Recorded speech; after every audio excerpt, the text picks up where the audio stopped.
नमस्कार। आज आउ एक नुआ एपिसोड को आपण मानक स्वागत। आज जानिबा अकाल मृत्यु विषय। अकाल मृत्यु पर जड़े व्यक्तिर आत्मा मोक्ष प्राप्ति किभଳି करिथाए।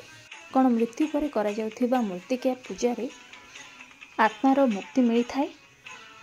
गरुड़ पुराण रे किंतु एहाकु संपूर्ण भाव मना करा जायछि।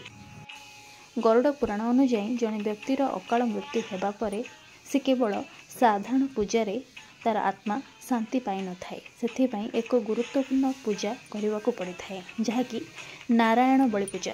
तेज आज स्पेशल वीडियो रे आमे जानिबा अकाल मृत्यु रे मृत्युवरण करिथिबा लोकंकर आत्मा को आमे किभଳି शांति प्रदान करिबा।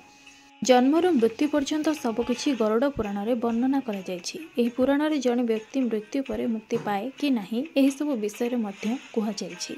गरुड़ पुराण अनुसार जदि जने व्यक्ति हठात मरी जाए ताहले तार आत्मार शांति पाई प्रार्थना करा जाए, मूर्तिक्रिया करा जाए। पूजा करिबा परे ही मृतकंक आत्मा को शांति मिलता। तेबे आज जानिबा अकाल मृत्यु परे केउ पूजा करिबा उचित। अकाल मृत्यु करिथिबा लोक को सहजरे मोक्ष प्राप्ति होई न थाए। आमे जदि भी तांको पई मूर्तिक्रिया पालन करछे तथापि तांकर आत्मा शांति पाई न थाए। अकाल मृत्यु रे मृत्युवरण करिथिबा लोकर आत्मा को मोक्ष प्राप्ति करबा पई बहुत नीति नियम बा पूजा रहिछि जहाको करबा को बाध्य। एमिति न कले अकाल मृत्यु रे आत्मा को शांति मिल न थाए। एहा विषय रे हम गरुड़ पुराण रे अनेक किछि कथा लिखा जायछि।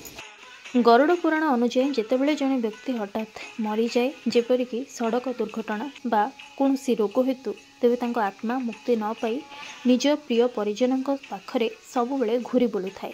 विश्वास करा जाए जे सही व्यक्तिर आत्मा केबे भी शांति पाए नाही। आ सही समय रे आत्मा जंत्रणा एवं कष्ट पाई थाए, निज परिवार लोकंको मध्य कष्ट देई थाए। तेबे एही परिस्थिति रे आत्मार शांति पाई नारायण बलि पूजा पाई परामर्श दिया जायछि। जे माने अकाल मृत्युवरण करिसेंती सेमानंको पाई नारायण बलि पूजा करा जिबा उचित। एमिति करिबा परे ही अकाल मृत्यु रे मृत्युवरण करिथिबा लोकर आत्मा मोक्ष प्राप्ति करिथाए, आत्मा को शांति मिलता है। तेबे जानतु एही नारायण बलिर पूजा विषय रे। गरुड़ पुराण अनुसार जेतेबेले जने व्यक्ति हठात मरी जाए तार आत्मा बुलिबा आरंभ करे। एपरि परिस्थिति रे सही आत्मा को मुक्ति करिबा पई नारायण बलिर पूजा रीतिनीति करा जिबा उचित। जेतेबेले आत्मा शांति पाई न थाए सेतेबेले ताहा भूत बा प्रेत रूप रे बुली थाए। तांको सही जीवन रो मुक्त करिबा पई नारायण बलि पूजार एक रीतिनीति रही। विश्वास करा जाए जे एही पूजा माध्यम रे आत्मा मोक्ष प्राप्ति करि थाए। शास्त्र अनुसार नारायण बलि पूजा पई जेकोसी तीर्थस्थान सबठारु उपयुक्त बोली विवेचना करा जाए। नारायण बलि पूजा रे ब्रह्मा विष्णु एवं महेश्वर एही त्रिदेवक पई प्रत्येक गोटे गोटे पिंड तैयारी करा जाए एवं एही तीनोटी ठाकुरन को पिंड बढ़ा जाय थाए।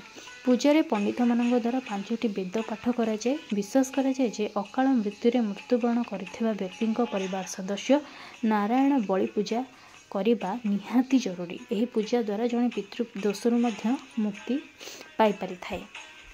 तेणु आपणक परिवार रे जदि कहार अकाल मृत्यु होईछि तेबे तांको पई एही नारायण बलि पूजा को निहाती करंतु।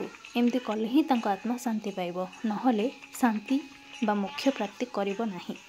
जदि आजिर एही वीडियोटी आपनको भल लागिछि ताहाले वीडियो को लाइक करंतु एवं खूब मात्रा रे शेयर करंतु। वीडियोटी किभଳି लागिला मते कमेंट रे निहाती जणाइबे। गरुड़ शास्त्र सह जड़ित एभली गुरुत्वपूर्ण खबर विषय रे जानिबाकु चाहुथिले आज ही मो चैनल सह जोड़ी हुंतु एवं मो चैनल को सब्सक्राइब करंतु।